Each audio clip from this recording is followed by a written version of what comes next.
Before we move on into this new section, we need to remember domain and range one more time. We need a refresher. So let's talk about this. The domain, we're talking about our x values. And again, in our class, we denote domain as D because I'm too lazy to write that out. So domain are your x values. If we're talking about range, range are the y values. It is denoted as R in this class. Because again, I'm too lazy to write out range, so I just write R. Please note, the double stroke R is not the same thing as the single stroke R. This means all real numbers. This, in our class, means range. So there's a difference. The double stroke R is really the correct notation in mathematics for the set of all real numbers. This does not mean the same thing. Now that we've got domain and range down, we're going to talk about the domain of an absolute value function. Now this is not part of the graphing part. This is just looking at a regular old problem, staring at it, the absolute value of something. So we're staring at a problem, not a graph. The cool part about the domain of the absolute value function is that it will always be all real numbers. Or you can write it as negative infinity to positive infinity. You never have to think. It is always going to be all real numbers, all the time, always, when it's y equals the absolute value of x. Disclaimer, disclaimer. One more time. Understand, we are not looking at a graph, so we will only use the function given to us in order to find our domain and range. And in this case, really only to find our range, because we know domain will always be all real numbers. Another key thing that we need to remember, because we are looking for domain and range, this means we will be using interval notation for those two. So we're going to find the range on the absolute value function problem with no graphing. Now on the exam, I will ask you to find the domain and the range, but it's understood, we know what the domain is. The problem with looking at an abstract formula is really when it comes down to the range. And I'm going to show you how. You're given g of x is equal to the negative absolute value of 5x plus 2 plus 3. The first thing I want you to look at is the fact that there's a negative in front. That negative is really a negative 1 times the absolute value of whatever's inside. I don't care, which is why I lightened this out. I don't care about the inside. I care about the outside stuff. So I have a negative 1 out in front. This is blanked out on purpose a little bit. And then you have a plus 3 on the outside. Everything with range deals with the outside of the absolute values. If you have a negative in front, we're talking about negative infinity. Negative infinity is involved in this problem.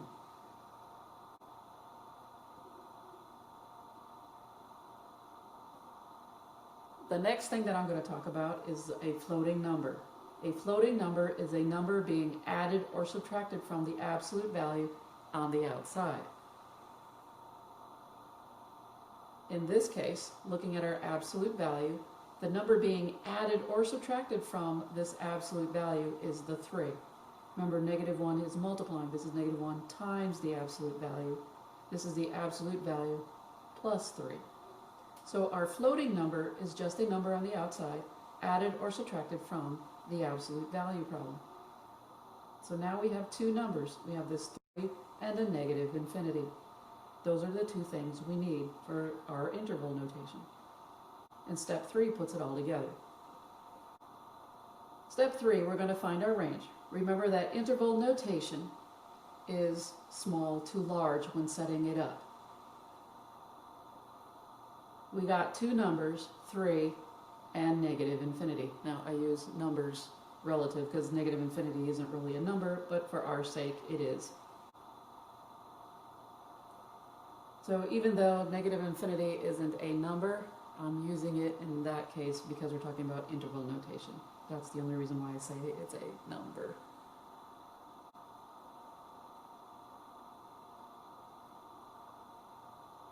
So the smallest number that we got between 3 and negative infinity is negative infinity. The largest number that we have is 3. So from small to large when setting up our range. Now that we got this set up in the correct way, this is from small to large, let's talk about this. First off, remember, again, this is a review. Negative infinity and positive infinity always get a parentheses when we're talking about interval notation. So they always get a parentheses. For part B, any number you have automatically gets a bracket. It is because that number is also included or equals that number. So that number always gets a bracket. When we get to graphing, it will make sense. But for the time being, just say every time you see a number that you got for your range, it's an automatic bracket. The parentheses always go on the infinity, and the numbers always get a bracket.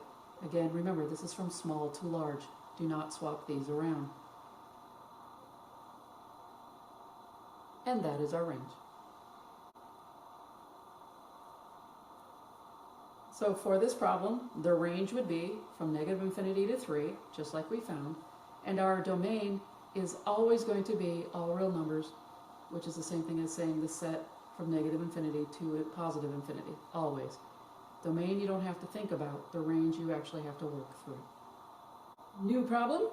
We have f of x is equal to 3 times the absolute value of x minus 1.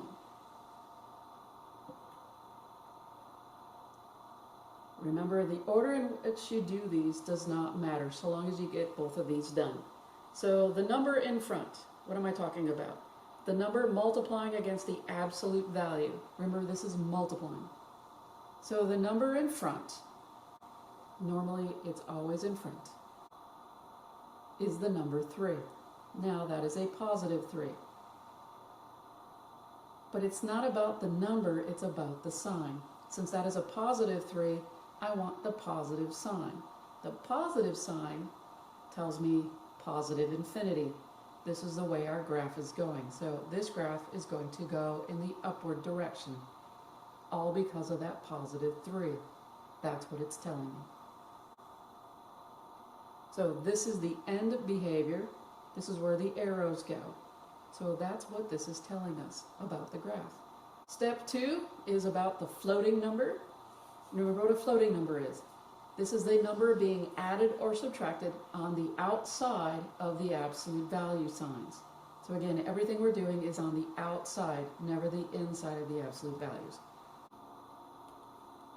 So it's been a while since we've seen our function. Just understand that what we have is f of x is equal to 3 times the absolute value of x minus 1.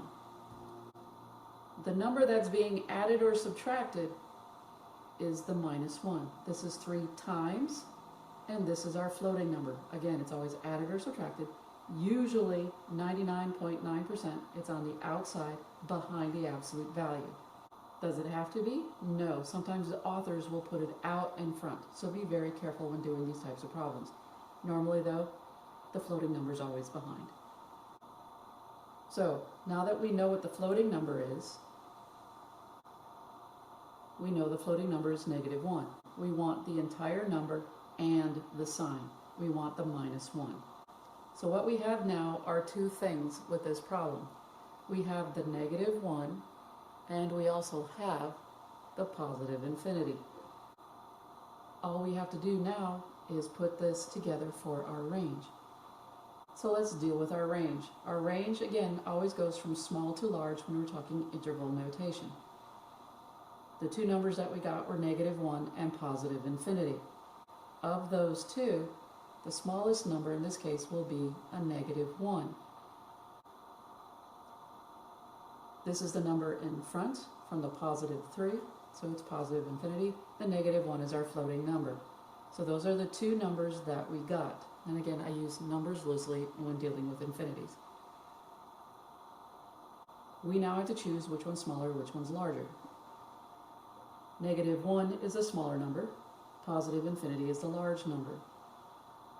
And now we got to remember, all numbers get brackets and infinities get parentheses. And that's my range. So we have our range, -1 to infinity. -1 is included in our answer. Again, all numbers get a bracket. Any infinities will get parentheses. And on the exam, I will ask you domain. Domain is all real numbers, or you can write it like this. It is always that way for our domain of any absolute value function when it's y equals the absolute value of x.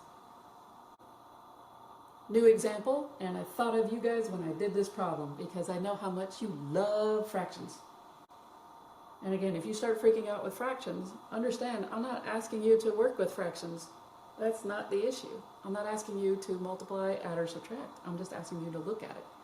So now that you know, you can relax just a touch bit. Just breathe. Let's go through this. Step 1, again, you could do the floating number first, or you could do this one first, but there's only 2 steps, and the third step is putting it together. Step 1, I want the number multiplying against the absolute value. This is subtracting. This is a -1/2 times that absolute value. So the number multiplying against the absolute value is a -1/2. Now when it comes to this number, I don't care about the 1/2 as I care about the sign. This is a negative. This means that this sign implies a negative infinity. That's all I wanted. Now that I got negative infinity, I have one part down. That was step 1. Now to find my other number. Step 2 is about the floating number. That is the number being added or subtracted on the outside of the absolute value.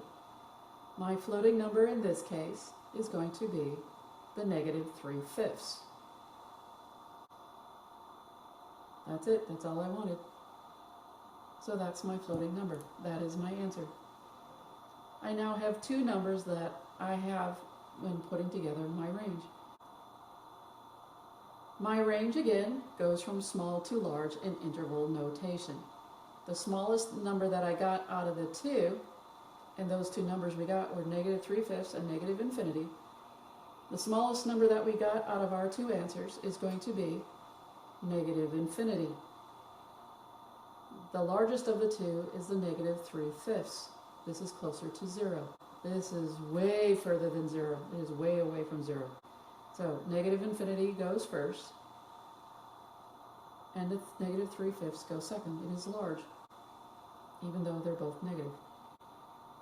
Think of a number line and graph those 2 numbers. You will see that negative infinity on the number line, that's the arrow. Now that I have my 2 numbers in place, it's time to figure out my symbols that I'm going to use here. Infinities always get a parentheses, and the numbers always get a bracket. This is my range for this problem. This means that for the case of the graph is pointed in the downward direction. It is pointed downward like this. So my arrows, the bottom part, is going down forever. And then it stops at where the crook is, which is -3/5. Again, I'm not asking you to graph it. I just want to know, where does my range stop at? Where does my graph stop? One more time, in case we forgot, domain is always, always, always all real numbers. Or again, you can always use negative infinity to positive infinity. Domain is always all real numbers when you have the problem y equals the absolute value of x. Now it's time to do some what ifs, because I think we got comfortable with those last few problems. What if I give you this? I have p of x is equal to 3 minus 1/8 times the absolute value of 2x plus 7/9. Now, I rewrote it with a star on it because something is interesting. And this isn't your normal setup, but some authors like messing with students, like I do. So something is a little off with this problem. Maybe it's off, maybe you like it this way. But most students look at this going, oh crap, what's wrong? Why did they do that? And you should be saying that, why did they do that? Again, to mess with the students. Understand this is saying p of x is equal to a positive 3 times negative 1/8 times the absolute value of 2x plus 7/9. That's what it's saying. What you could do is reorder it so it looks like something that you're familiar with, that you like the form of. You can take this positive 3 and now put it in back.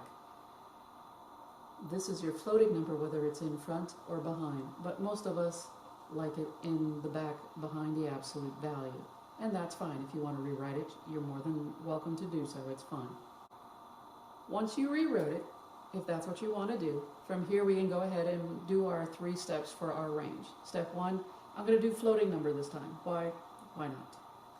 Because by moving it around, we notice that that's the number being added or subtracted to the absolute value. That's the one we messed with. That's our number. Step 2, we want the number multiplying against our absolute value. Now again, by looking at the number, we get the sign. So we have a negative 1/8. Do I care about the 1/8? No, that's to help us graph. When dealing with the abstract in the range, what I want is the sign, and it's the negative. The negative tells me negative infinity. So what I got now is the negative infinity, and I have a 3. From here, it's time to put my range together, and that's step 3. Remember that my range goes from small to large. So of the 2 values, which were 3 and negative infinity, we need to put them in the correct order. The smallest one is going to be negative infinity, and the largest one is going to be 3. Parentheses always go on the infinities, and the numbers always get a bracket. From here, remember, what is domain? If I ask you for domain, the domain is a set of all real numbers, just like the previous examples. All right, new example. It's got a star on it as well, because something's really interesting on this problem. First off, we're given u of x is equal to 5 times the absolute value of 7 minus 6x. We have this problem right here. Something interesting is missing or not there. Let's talk about that. Let's talk about our floating number. Remember, the floating number is a number being added or subtracted from the absolute value. What we have first is this 5, and this 5 is 5 times. So 5 is not the floating number. Now, what is a number that I can add or subtract to this problem without changing a bloody thing to it? The only number that I could add or subtract from this problem without changing anything at all is the number 0. So I can tack on a 0 to this problem. Zeros are always invisible, and zeros are always added or subtracted in this case. Now that you put the 0 on, it is easier to tell what my floating number is. The floating number, if you don't see one, has to be the number 0. So every time there's no floating number, it's always a 0. Gorgeous. Can you tack it on like this? Yes. By all means, that's what I would do. So we got a 0 for our floating number. Now let's move on to step 2. Step 2, we need the number multiplying against the absolute value. We have 5. Remembering that we were given u of x is equal to 5 times the absolute value of 7 minus 6x. And if you want to put in our floating number just so you can see it, that's fine. So this is 5 times the absolute value. The number that I want that's multiplying against it is the 5. Understanding that's a positive 5. So it's not about the number, like I said. I want the number you give me is 5, then what I'm looking for is that plus sign. And that plus sign tells me positive infinity. So the number in front will always tell me the infinity part. The floating number will always be the number part.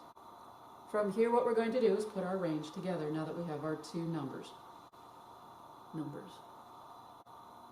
Again, range goes from small to large in interval notation.